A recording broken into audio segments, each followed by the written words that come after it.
Tuhan berfirman kepada Musa, "Perintahkanlah kepada orang Israel, supaya mereka membawa kepadamu minyak zaitun tumbuk yang tulen untuk lampu, supaya lampu dapat dipasang dan tetap menyala.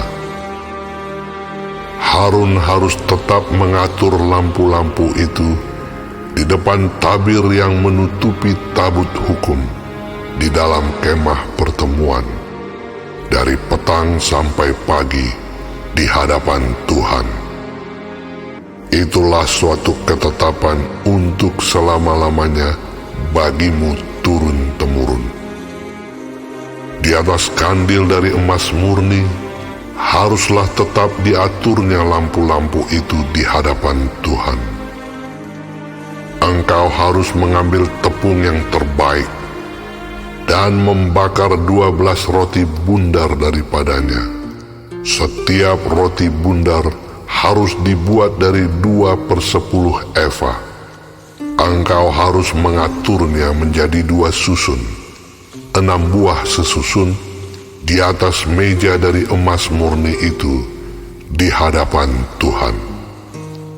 Engkau harus membubuh kemenyan tulen di atas tiap-tiap susun. Kemenyan itulah yang harus menjadi bagian ingat-ingatan roti itu, yakni suatu korban api-apian bagi Tuhan. Setiap hari Sabat, ia harus tetap mengaturnya di hadapan Tuhan. Itulah dari pihak orang Israel suatu kewajiban perjanjian untuk selama-lamanya. Roti itu teruntuk bagi Harun serta anak-anaknya, dan mereka harus memakannya di suatu tempat yang kudus.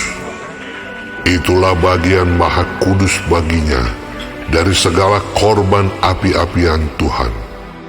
Itulah suatu ketetapan untuk selama-lamanya. Pada suatu hari, datanglah seorang laki-laki, ibunya seorang Israel, sedang ayahnya seorang Mesir, di tengah-tengah perkemahan orang Israel. Dan orang itu berkelahi dengan seorang Israel di perkemahan. Anak perempuan Israel itu menghujat nama Tuhan dengan mengutuk.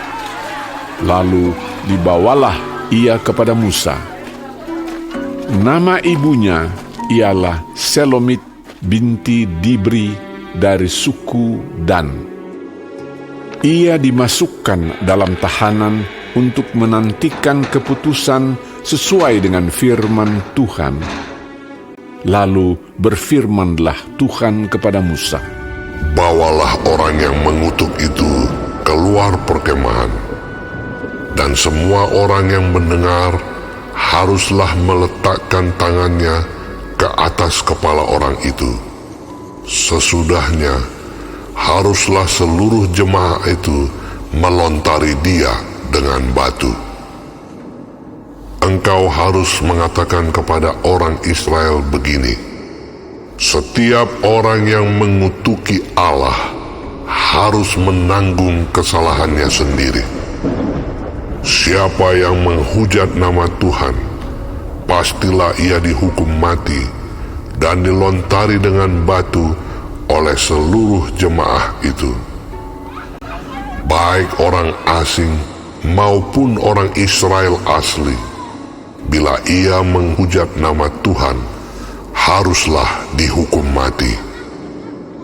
Juga apabila seseorang membunuh seorang manusia, pastilah ia dihukum mati. Tetapi siapa yang memukul mati seekor ternak, harus membayar gantinya seekor ganti seekor. Apabila seseorang membuat orang sesamanya bercacat, maka seperti yang telah dilakukannya, begitulah harus dilakukan kepadanya. Patah ganti patah, mata ganti mata, gigi ganti gigi. Seperti dibuatnya orang lain bercacat, begitulah harus dibuat kepadanya. Siapa yang memukul mati seekor ternak, ia harus membayar gantinya. Tetapi siapa yang membunuh seorang manusia, ia harus dihukum mati. Satu hukum berlaku bagi kamu, baik bagi orang asing maupun bagi orang Israel asli, sebab akulah Tuhan Allahmu. Demikianlah Musa menyampaikan firman itu kepada orang Israel. Lalu dibawalah orang yang mengutuk itu keluar perkemahan, dan dilontarilah dia dengan batu. Maka orang Israel melakukan seperti yang diperintahkan Tuhan kepada Musa.